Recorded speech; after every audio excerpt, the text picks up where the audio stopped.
You guys smell that? Do you smell it? Because if you don't smell it, you're not a fan. The smell in the air is NFL football back in action tonight. That's right, ladies and gentlemen. The NFL season kicks off tonight with the defending Super Bowl champion New York Giants taking on the Dallas Cowboys in what's sure to be another heated NFC East rivalry showdown. Here I am, Adrian Mason, ladies and gentlemen, to bring you my analysis, my thoughts, and my prediction on who I think will win tonight's game.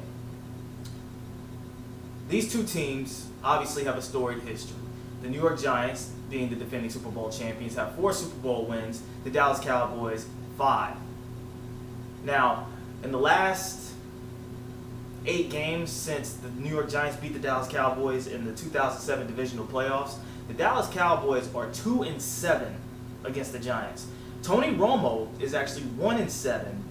The other win wasn't because of him. It was because of John Kitna, because in a game against the Giants, coincidentally, he hurt his shoulder. So he didn't get to partake in the other game that they won. But all time, Tony Romo is 4-8 in the 12 career games he's played against the New York Giants. Eli Manning, however, has a pretty outstanding record against the Dallas Cowboys. He's actually 10-5 against the Cowboys. And just for those scoring at home, a little tidbit here. Eli Manning's first career win as a starter came against who? That's right, the Dallas Cowboys in Week 17 of the 2004 NFL season.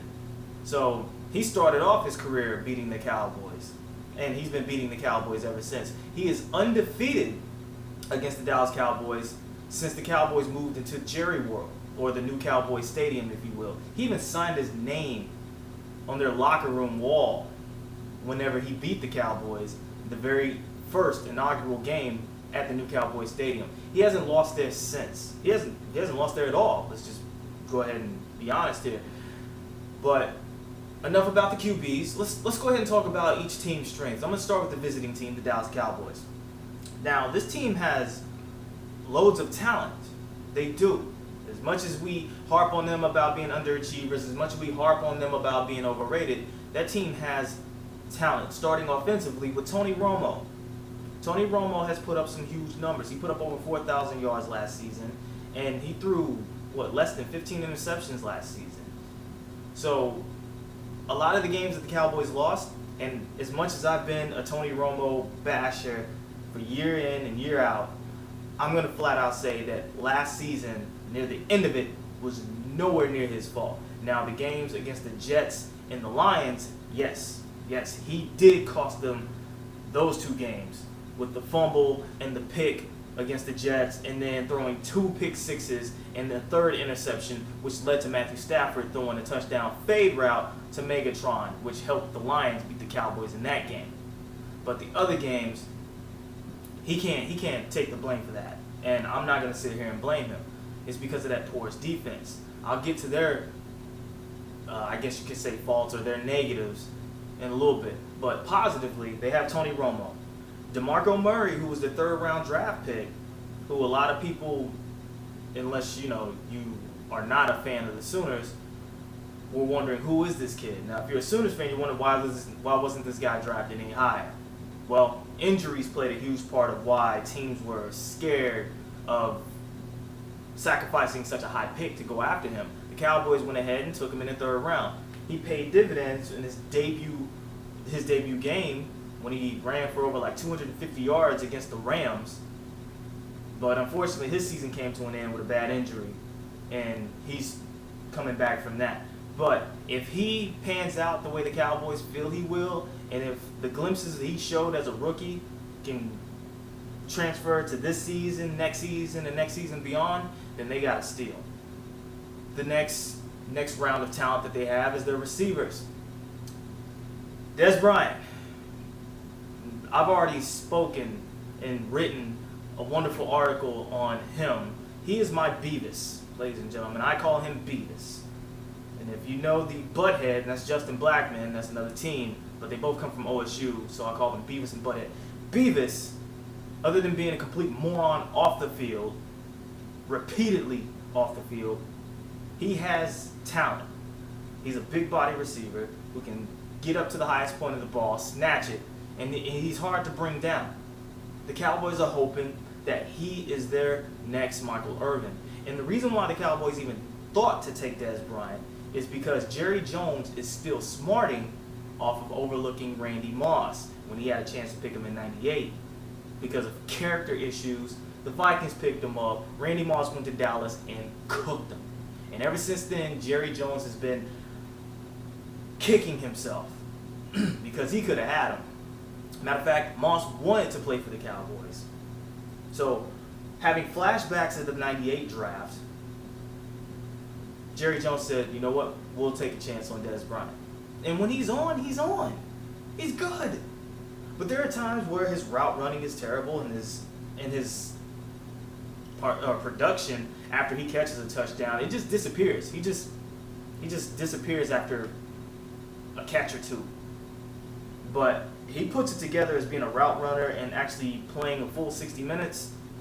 He's going to be somebody special for the Cowboys. And if he could just stay out of trouble. He's the only person that I've known, sports-wise, to have babysitters, security, curfews, rules. I mean, this guy, they're treating this guy like he's their son.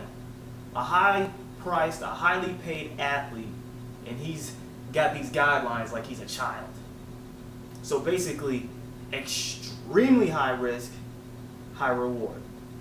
Miles Austin, he could be good, but injuries are playing a huge part in why he's not as productive as he is. And not to mention, once he got that huge contract after he stepped on the scene in, 2009? Yeah, in 2009, when he stepped on the scene and he blew up against the Chiefs, and everybody was saying that he was the next great one, and he got that huge contract, he got rich and stopped trying as far as I'm concerned.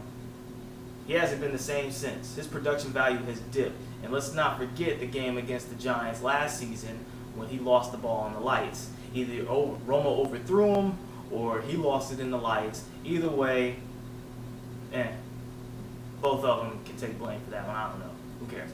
But if put together, Dez Bryant and Miles Austin should be cooking the league right now. But the Cowboys do have a reliable security blanket. They have Mr. Dependable. Mr. Get you 11, 12 catches a game. This is Jason Witten. He's one of the best tight ends in the league. He's not as flashy as Gronk or Jimmy Graham. He's not a freak like Vernon Davis. You know, he's kind of in that Tony Gonzalez mode, but he's very productive. He is consistent. Unfortunately, he took a bad hit against the Raiders and hurt his spleen, and chances are he might not even play tonight. So,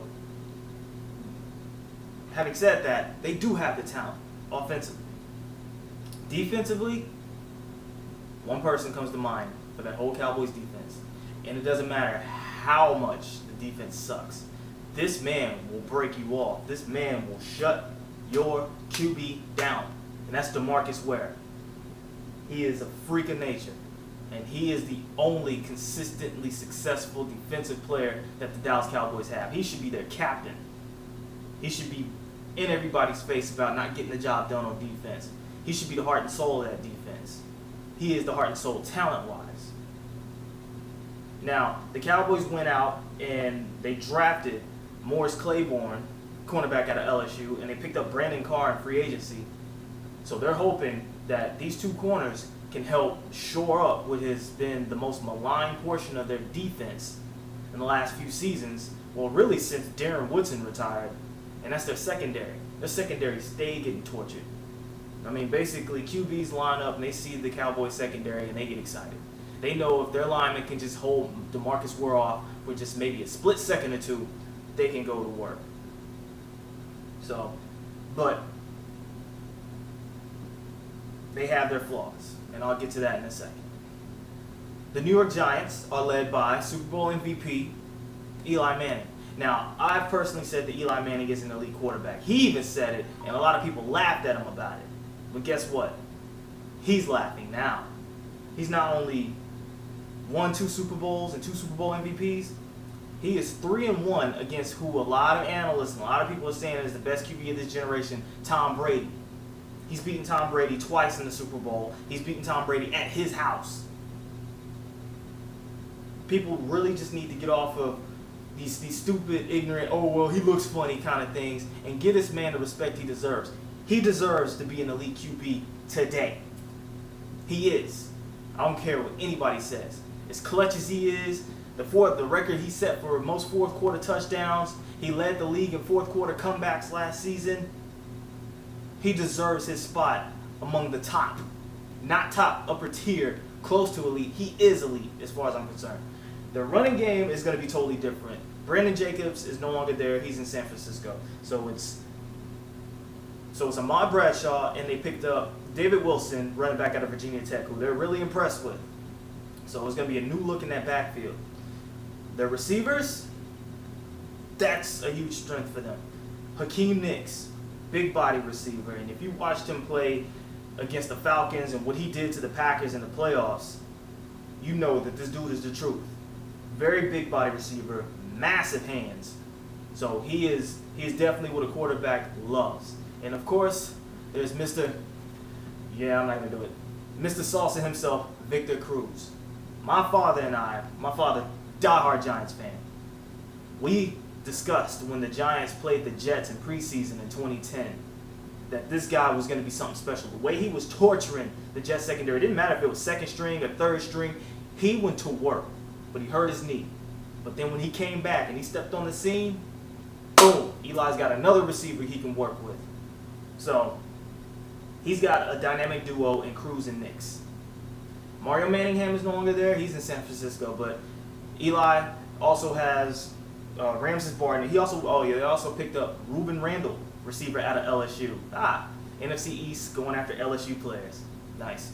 So Eli has his weapons.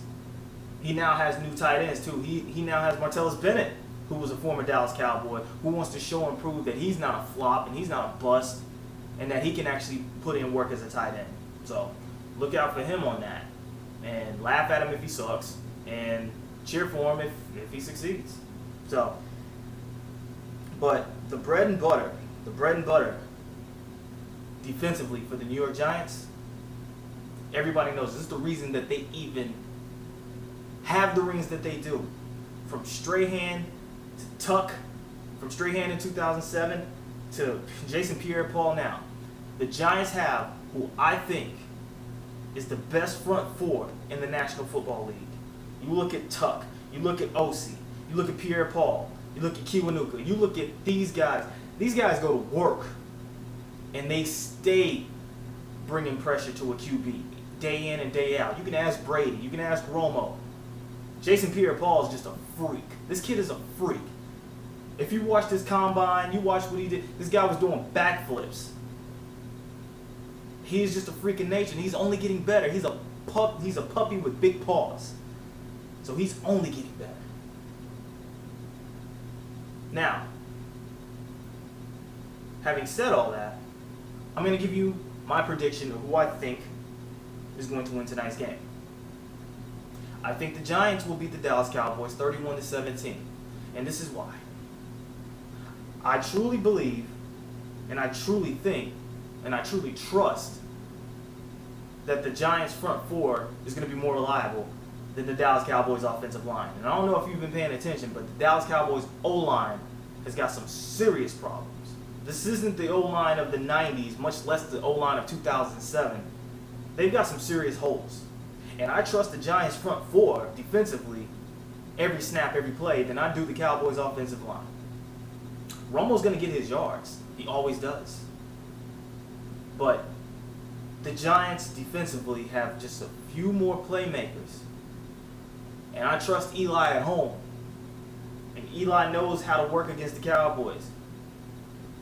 I think that as much as they've upgraded their secondary, they still, Sean Lee is a good linebacker for Dallas, but I truly believe that Eli is going to work magic on that defense, on the Cowboys defense. I really believe that he's going to keep that ball moving. Like basically the running game, Ahmad Bradshaw and David Wilson, I think they're going to break off. As much as they're going to try to contain Victor Cruz. I think Hakeem Nicks is still going to make some big plays. I still think Cruz is going to make some big plays.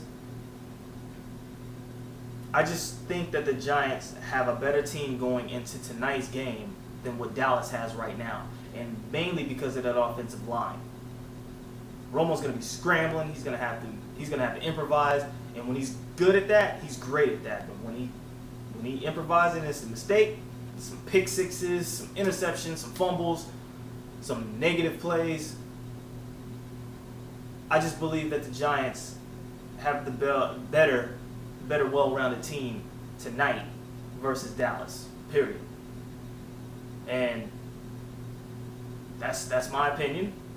You don't have to like it. You can like it. But like I said, it's an opinion. Everybody has an opinion. This is mine. So I have the New York Giants tonight, 31-17. Having said that, welcome back to the NFL fans all over the world. NFL, thank you for coming back. We missed you. We're excited. There's buffalo wings and beer and nachos and all that kind of good stuff to welcome you back. Because, ladies and gentlemen, it's time for some football. I hope you enjoyed tonight's game, and I hope you enjoy my site. Stay tuned, because in the next few days, I will be doing my week-by-week analyses on all the teams in the NFL, giving my predictions there. And then I'm going to try something new. I'm going to try doing kind of a weekend review, like reviewing all the games of that week, and then doing, like, on the Monday night, after the Monday night game is over, doing a special Monday night review. Then I might just wait until Tuesday to do it, but we'll see how it goes. I'm brand new to this, so I'm just working out the kinks and seeing what really works. So, having said all that, I hope everybody enjoys the game tonight. If you're a Giants fan, go Giants. If you're a Cowboys fan, go Cowboys. But until then, this is Adrian Mason signing off.